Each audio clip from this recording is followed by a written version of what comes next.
नमस्कार दोस्तों, स्वागत है आपका हमारे YouTube चैनल महादेव योगी पर। जीवेम शरदा शतम। आज हम इसी के ऊपर बात करने वाले हैं। बहुत ही महत्वपूर्ण विषय है और खास करके आयुर्वेद इसके बारे में बहुत कुछ कहता है।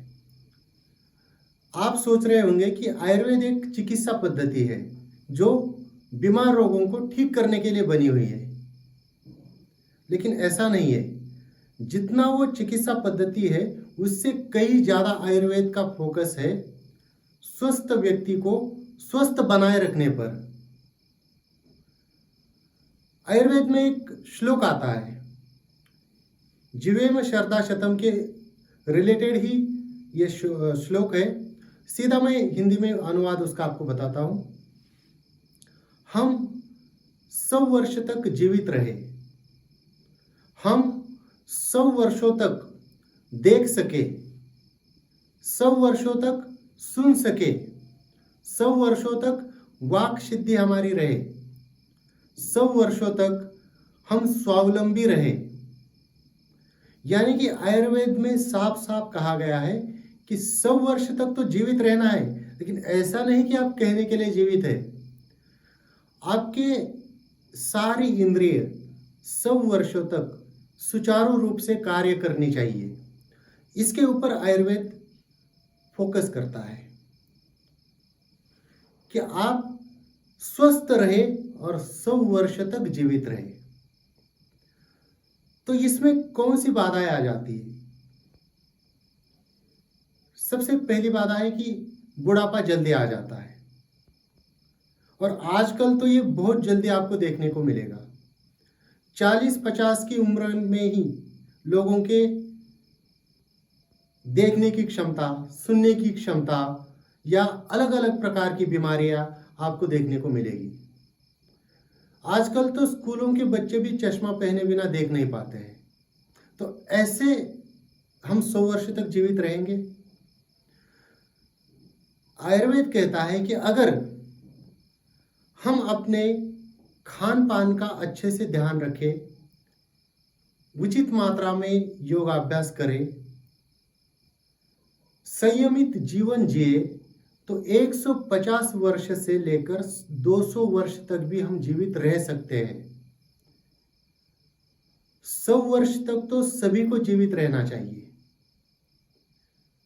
तो आयुर्वेद में कुछ बाधाएं बताई गई है जो हमें 100 वर्षों तक स्वस्थ जीवित रहने में कठिनाइयां निर्माण करती है। तो ये कौन सी बाधाएं हैं? तो सबसे पहली और सबसे बड़ी जो बाधा है वह है अत्यधिक भोजन। आयुर्वेद में इसके ऊपर बहुत ज्यादा जोर दिया है, और आजकल तो ये समस्या बहुत ज्यादा बढ़ गई है। खाने की मात्रा इतनी ज्यादा बढ़ गई है लोगों की कि हद से ज्यादा। उसी के कारण मोटापे के शिकार होते हैं, उसी के कारण अलग अलग प्रकार की गंभीर से गंभीर बीमारियां होने लगी है। और शोध में ये पाया गया है कि अगर हम उपवास रखते हैं या खाली पेट रहते हैं, तो अगर हमारे शरीर के अंदर कोई बीमारी भी है वह भी अपने आप ठीक हो जाती है। और इसीलिए हमारे भारतवर्ष की उपवास एक चिकित्सा पद्धति रही है। सबसे पुरातन चिकित्सा पद्धति में उपवास की गणना होती है।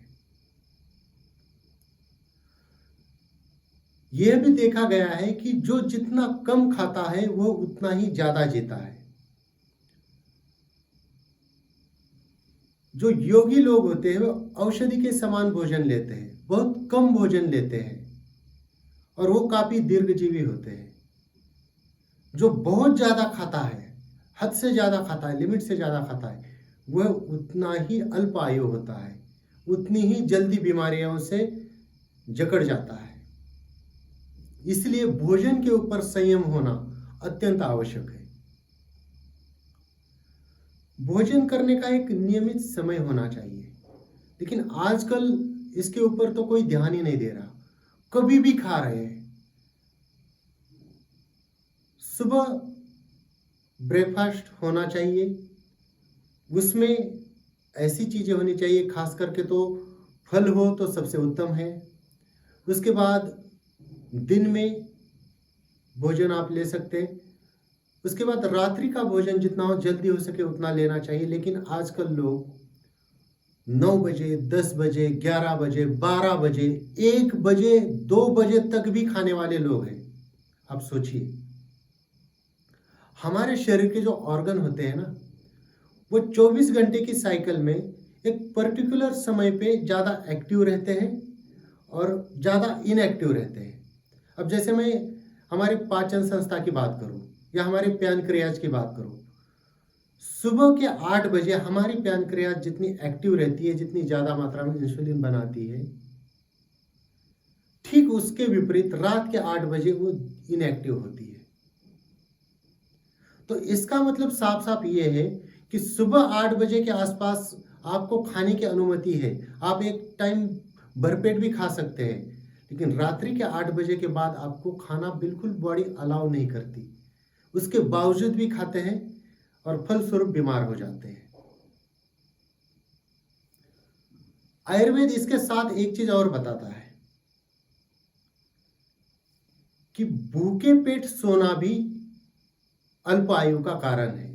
अगर आपको दीर्घजीवी रहना है तो भूखे पेट सोना भी नहीं चाहिए। तो फिर आप सोचते होंगे कि अभी तो आप कह रहे थे कि कम खाना है, अभी कह रहे हो कि रात को नहीं खाना है, तो अभी कह रहे हैं आप कि भूखे पेट नहीं सोना है। तो जो दिनचर्या है, रात्रि का जो सोने का आपका समय है, वह 12, 1, 2 बजे का नहीं होना चाहिए। आपका सोने का समय 9 बजे से 10 बजे के ज़्यादा से ज़्यादा बीच में होना चाहिए। 10 बजे के ऊपर तो जाना ही नहीं चाहिए किसी भी हालत में। अगर आप 9 बजे सोते हैं या 9 से 10 के बीच में सोते हैं तो आप 6 बजे तक खाना खाएंगे तो लगभग 3 घंटे का समय हो जाएगा, और खाना खाने के 3 घंटे बाद आप सो सकते हैं और उस समय आप खाली पेट भी नहीं होंगे। लेकिन अगर आप सोने ही 1 बजे, 12 बजे, 2 बजे जा रहे हो और आपने 6 बजे खाना खाया है तो फिर तो प्रॉब्लम हो जाएगी, और फिर आप 10 बजे खाओगे, वो ठीक से डाइजेस्ट नहीं होगा। इसलिए सुबह ब्रह्म मुहूर्त में उठना, 4 बजे से लेके 3:30, 4 बजे से लेकर 5, 5:30 बजे तक आप उठ जाने चाहिए। तो आपको उसके लिए जल्दी सोना पड़ेगा, उसके लिए जल्दी खाना पड़ेगा और आप स्वस्थ रहेंगे। इसके अलावा आयुर्वेद कहता है कि अत्यधिक परिश्रम करना या अत्यधिक व्यायाम करना अल्प आयु का कारण है। बहुत सारे लोग किसी मजबूरी के कारण, विवशता के कारण या कुछ पाने की अपेक्षा के कारण बहुत ज़्यादा मेहनत करते हैं, हद से ज़्यादा मेहनत करते हैं, और हद से ज़्यादा मेहनत करना भी शरीर के लिए अच्छा नहीं है। कुछ लोग अधिक व्यायाम करते हैं। आयुर्वेद में साफ साफ कहा गया है कि अधिक मात्रा में व्यायाम करना शरीर के लिए घातक है। कुछ लोग प्रदर्शन के लिए बहुत ज़्यादा व्यायाम करते हैं। कुछ लोग अपने शरीर को सुडौल बनाने के चक्कर में बहुत ज़्यादा वेट लिफ्टिंग करते हैं। तो ज़्यादा व्यायाम करना भी शरीर के लिए नुकसानदायक है। तो ना ज़्यादा परिश्रम करना है, ना ज़्यादा व्यायाम करना है। इसके अलावा बहुत ज़्यादा पैदल चलने से भी हमारे शरीर को नुकसान पहुंचता है, और बिल्कुल ना चलने से भी हमारे शरीर को नुकसान पहुंचता है। तो अति जहां पर हो गई, इसलिए भगवान श्री कृष्ण कहते अति सर्वत्र वर्जते, अति कहीं पे भी नहीं होनी चाहिए। और एक इंसान को दिन में कम से कम 5 किलोमीटर तो चलना ही चाहिए। लेकिन अगर कोई बहुत हद से ज़्यादा चलता है तो वो भी आयुर्वेद कहता है कि अच्छा नहीं है। इसके अलावा आयुर्वेद कहता है मादक पदार्थों का सेवन, नशीले पदार्थों का सेवन, ज़्यादा मात्रा में गांजा, चरस, गुटखा, तंबाकू, मदिरा और जितने भी प्रकार के ड्रग्स वगैरह नशीली चीज़ें हैं, इसका सेवन करना शरीर के लिए बहुत ही घातक है। इसका सेवन करके कोई भी शतायु नहीं हो सकता। इसके अलावा ज़्यादा जागरण, आयुर्वेद में नींद को बहुत बड़ा महत्व दिया गया है। अगर आप कम नींद लेते हैं या गहरी गाढ़ी नहीं नींद लेते तो कई सारे प्रकार की समस्याएं हो जाती। तो रात्रि में अति जागरण करना शरीर के लिए नुकसानदायक है। अति जागरण नहीं करना चाहिए। इसके अलावा दिन में अति सोना, अतिशयन, आयुर्वेद में साफ कहा गया है, अति शब्द है, अतिशयन, ज्यादा मात्रा में सोना शरीर के लिए नुकसानदायक है। आपके शरीर में स्थूलता आएगी, आपका शरीर बीमारियों का घर बन जाएगा। लेकिन आप सोच रहे होंगे कि आयुर्वेद तो एक ये भी कहता है कि दिन में खाना खाने के बाद सोना चाहिए, लंच के बाद सोना चाहिए, लेकिन कितना? 30 मिनट बहुत ज़्यादा हो गया। 45 मिनट से ऊपर तो जाना ही नहीं। 15 मिनट से 30 मिनट, 40 मिनट, इतनी देर सोना अलाउड है। लेकिन अतिशयन, ज़्यादा सोना बिल्कुल भी अच्छा नहीं है, हानिकारक है। इसके अलावा आयुर्वेद कहता है विषय भोगों का अति सेवन शरीर को क्षीण कर देता है।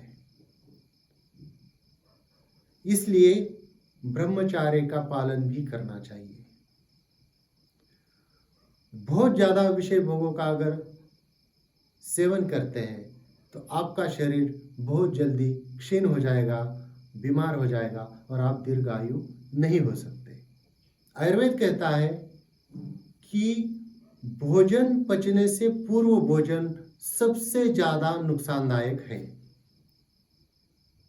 और आजकल ये चीजें बहुत ज्यादा हो रही है।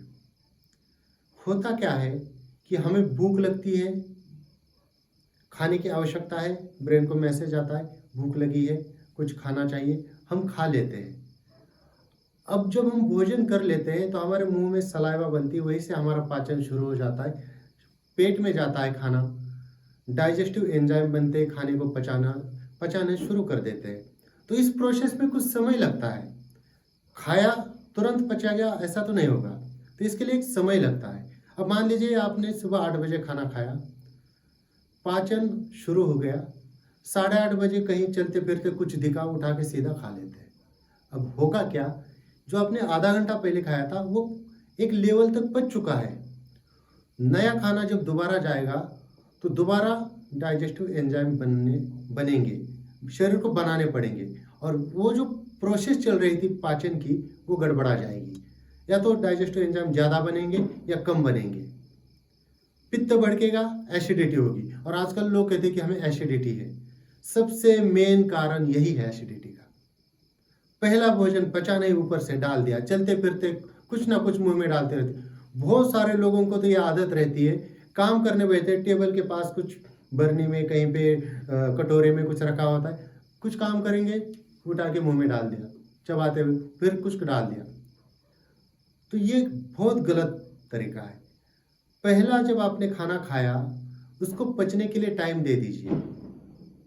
वो जब अच्छी तरह से पच जाएगा तब वो आपके शरीर में लगेगा। और उससे पूर्व ही आपने अगर दूसरी चीजें खाना भरना, ठूस ठूस के भरना अगर शुरू कर दिया ना तो सत्यानाश हो जाना है। तो खास करके इस चीज का ध्यान रखने के लिए आयुर्वेद भी कहता है कि भोजन पचने से पूर्व दूसरा भोजन करना हमारे शरीर के लिए बहुत ही ज्यादा नुकसानदायक है। ऐसा करके हम कभी भी दीर्घजीवी नहीं हो सकते। इसके अलावा अति भाषण, ज्यादा बोलने से भी हमारा शरीर क्षीण हो जाता है। इसलिए मौन का पालन करने पे भी आयुर्वेद में काफी फोकस किया हुआ है। अति भाषण भी नहीं करना चाहिए। और इसके बाद आयुर्वेद कहता है कि चिंता, वैसे तो मन के जितने भी विकार है, काम क्रोध लोभ मोह मद मत्सर ईर्ष्या परासुता, ये सारे अल्पायु होने के ही कारण है। तो इन विकारों से तो दूर रहना है। और इन सब में जो खास फोकस किया गया है वो है चिंता पे। और इसीलिए कहा जाता है कि चिंता चिता के समान होती है, क्योंकि जितनी बाकी चीजें हमारे शरीर को नुकसान नहीं पहुंचाती, जितनी नशीले से नशीले पदार्थ या गलत से गलत चीजें भी हमारे शरीर को नुकसान नहीं पहुंचाती, उतना नुकसान चिंता हमारे शरीर को पहुंचाती है। और अब आप देख रहे होंगे या आने वाले समय में आप जरूर देखेंगे, मैं आज आपको बता रहा हूं, आने वाले 10 साल WHO या जितने भी हेल्थ ऑर्गेनाइजेशन हैं डिप्रेशन, चिंता के ऊपर, मानसिक रोग के ऊपर बहुत फोकस करने वाले हैं। और इसके ऊपर आयुर्वेद में पहले ही बहुत कुछ लिखा गया है कि चिंता हमारे शरीर को नष्ट कर देगी। तो चिंता से आपको उबरना चाहिए। इससे उबरने के लिए योग का सहारा लेना चाहिए, प्राणायाम, मेडिटेशन, योगासन करने चाहिए। तो दोस्तों ये थी कुछ जानकारी। अभी बहुत सारी चीज़ें हैं इसके ऊपर बोलने के लिए, अगर आप मुझे बोलेंगे तो मैं 4-5 घंटे, 1-2 दिन इसके ऊपर बता सकता हूँ। बहुत सारे ऐसे छोटे छोटे पॉइंट हैं जो हमें अल्प आयु बनाते हैं और उसको हम ठीक करके दीर्घजीवी हो सकते हैं। तो आज के वीडियो में जीवेम शरदा शतम में बस इतना ही। इसी प्रकार से और जानकारी के लिए हमारे चैनल को सब्सक्राइब कीजिए, इस वीडियो को लाइक कीजिए, अपने दोस्तों के साथ शेयर कीजिए। स्वस्थ रहिए, मस्त रहिए। धन्यवाद।